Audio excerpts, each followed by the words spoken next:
Okay. Hi, everybody. Welcome to another episode of Road Dog. I'm here in Lafayette, Louisiana.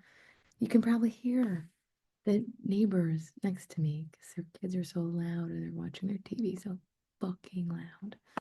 I would rather have the sound of people fucking than just kids screaming and playing video games. Boring. Anyways, hi, everybody. So on the road, here we are. We're back. We're back, baby. We're in Lafayette, Louisiana right now. Tomorrow I'm heading to Tyler, Texas, and then Houston, Texas, then Cincinnati, then Salem, Oregon, LA, maybe Dublin, New York. We're doing a whole bunch of things for being a road dog. And let me tell you, I'm tired of it. I'm really exhausted being a road dog. Um, yeah, it's just been like a struggle recently. I'll just be honest with you. I am like struggling out here with ticket sales. It is rough. And I don't know if it's my fault, if I'm not like popular enough and I'm not competing in the social media world, or if it's just like financially, it's a really bad time. Like no one has the money right now for, extra spending, especially for like a comedy show, and someone you may not have heard of before. Um, is it just that people aren't into shows anymore? I don't know. It's like, hurts my feelings that people aren't showing up. Um, so we were in Boise last week and ticket sales were bad because there was Tree Fort. So it's like this thing where, if people spend all their money on a festival, they're not coming out to just whatever, right? They blew all their money. They just want to relax and stay home. So I get it. I get it, but it's just like it sucks. It hurts my feelings. Like, and I know it shouldn't. I shouldn't let it get to me. But it's hard. Like, I'm not gonna lie. Like, I'm 38. I'm tired. I don't want to eat shit anymore. I just want to perform and like perform for people who want to see me. So it's always weird to come to these small towns where like I have some fans and it's not a huge thing. Like, I'm not a big draw. I can draw in some places. Seattle, I always have a great time. Portland, a great time. Minneapolis, Chicago, these bigger northern cities, great. Salt Lake was good. I think Salt Lake was actually pretty good. It a pretty good draw. 57 people on a Sunday in a Mormon town for this little Jew. Come on. That's a good number as far as I'm concerned. But yeah, it's like tickets were slow here, tickets were slow in Texas. And it's just like, how is the tide changing that I'm not keeping up with? Is there something that I'm not doing enough of? Am I not being open enough in my social media that people like want to enjoy and follow more? It's such a weird time to be a stand-up. I think this episode might have a lot of negativity attached to it. I don't mean it to, but these are what's going on in the life of a stand-up comic who is not hugely famous or has a huge following. It is work for me. It does feel like work in a lot of ways because I'm I'm working to get people to come out. It's not just like I'm coming here and 1,000 people want to come see me. They will in due time. We're getting there. They will want that, but right now it's a little on the slow end. I get it. Um, but yeah, so Boise was slow, and I was hoping for more. Last year was pretty good. And it's just like it could be a million different things. So I was talking to my manager, and we were talking about what venues are there for stand up on television or like on social media. I mean, it's really just social media, it feels like. You've got Fallon, he still does stand ups, which is great. By the way, not a fan of me, the booker, and that's fine. I'm not a Fallon-esque comedian. I'm not necessarily a clean comic. So I get it. Would I like to be on it? Sure, would love it. Seth occasionally does them. That's good. Colbert rarely does them. Great. Conan was really the last one that like put stand-ups out and was like focused on like let's get some stand-ups on the show so people can see the new up and coming comedians. Comedy Central. What is on Comedy Central? I don't even know. Does anybody know what's on Comedy Central right now? I had my special in 2023 that was on the internet, but I don't think it was on television.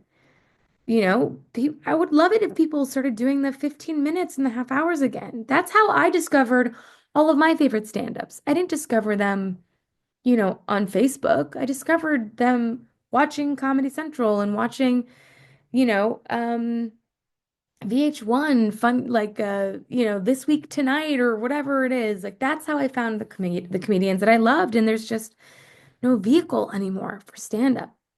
After Midnight was supposed to be a great one, and it was, and it's gone. The Late Late Show's gone. Uh, Letterman is not the same. Like it's not Letterman, it's Colbert, but rarely has stand-ups on there. There's just really not vehicles anymore. There's Don't Tell, and then there is your own social media. I know that Cracked is coming up with stuff. So there are like other things, but it's just like it gets into such a vast world. It's hard to find the people that want to come out and want to see you. And it's also too with social media, there are so many ways that your shit gets suppressed, especially now with the current fascist regime that we are under. If you say a bad thing about Trump on your social media, the algorithm knows and it suppresses your content. So even if you do have a funny joke, if I'm shit talking Trump in my material, is it being suppressed? Am I being shadow banned? Am I not getting the views because I said Trump is a poopy pants guy? I don't know. It's a weird time. That's like, is there free speech? I don't know. I don't know anymore. So I'm like kind of struggling a little bit in this world of where am I? Where do I belong? How do I get the people that want to see me to come out and see me? And I've got this new hour I'm working on. I really like it. We're working some stuff out still. We're talking about death in it. It's hard. I'm not gonna lie. It was weirdly easier to talk about my sister's passing when she first, like, than the first few weeks of doing it than it is now. Because I think it's like I'm so more focused on the joke part versus like just talking about it. But it's been a beautiful thing is like when I have talked about it, people have come up to me afterwards and been like, that was really powerful. I just dealt with death. It's really great that you're talking about it. And that's like what I want to do.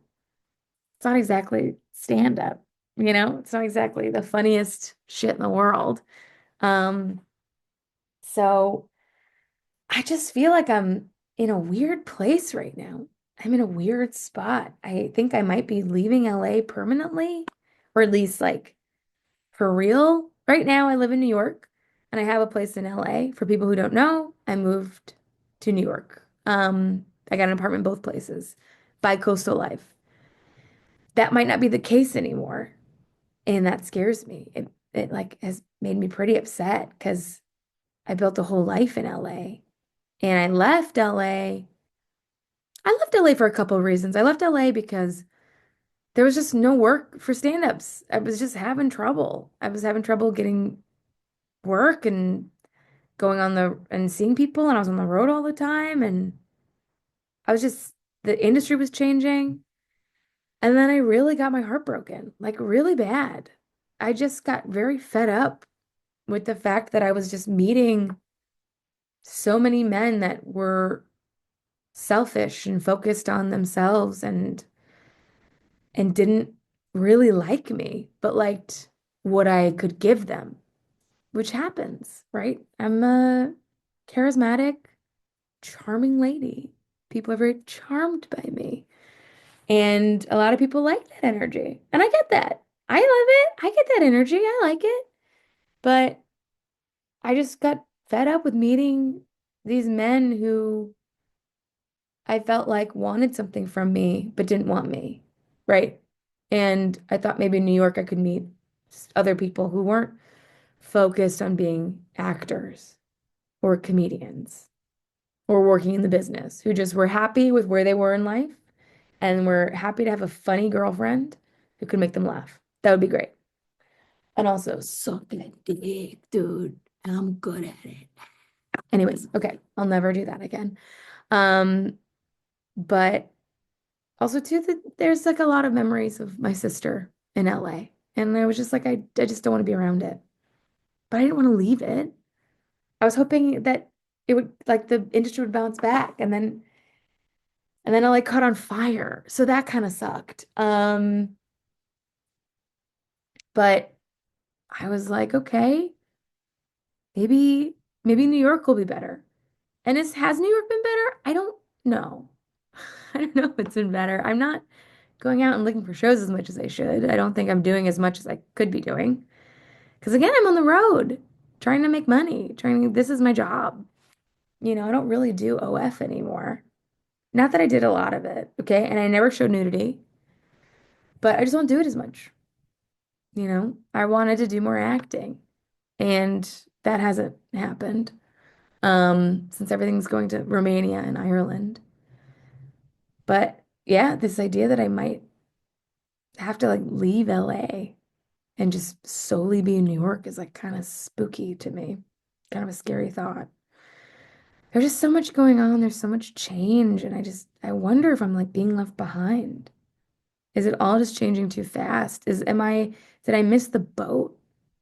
You know, a lot of my peers are not here. They're ahead of me.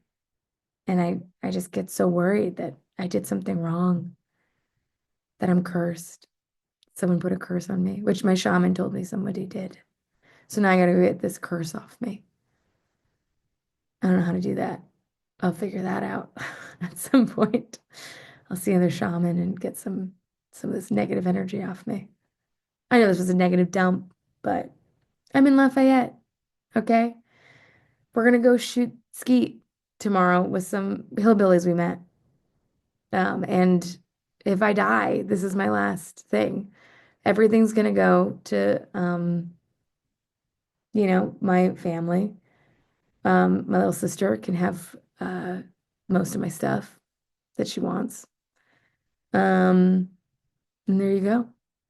Uh, but yeah, I might be shooting skeet tomorrow. That is the fun stuff about the road, is that you get to do weird shit. I love doing weird shit on the road.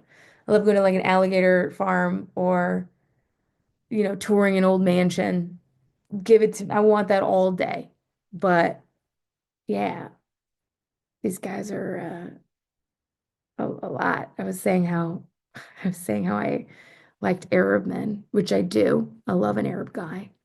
Um, Arab Jew, Arab Christian, love a Middle Eastern man. Love them so much. Um, and then he goes, "Oh well, when I shot a lot of them, they weren't so hairy," and that was horrifying. That was a horrifying thing to hear someone say. Horrifying. And then they were like, "Come shoot guns with us." I don't think we're gonna shoot guns. I don't think I want to. I don't want to be shot. I don't want to do that. War is terrible. War is a terrible thing. I'm so sad that everyone's at war right now. But it feels like this feels like the extinction. It really does. Oh, what a time to be in the extinction, huh? What a boring time to be in the extinction. I'm about to get extinct and on the road telling dick jokes and the world's going extinct. This is a terrible simulation. I just burped a lot. Anyways, there's a little road diary for you. Jenny having a little existential crises. I felt good to breathe. Okay, we're doing great. I might shoot some guns tomorrow. I might not survive. But what I will do is keep on touring the country doing comedy because I don't have any other options. All right, see you at the next version of Road Dog. Bye.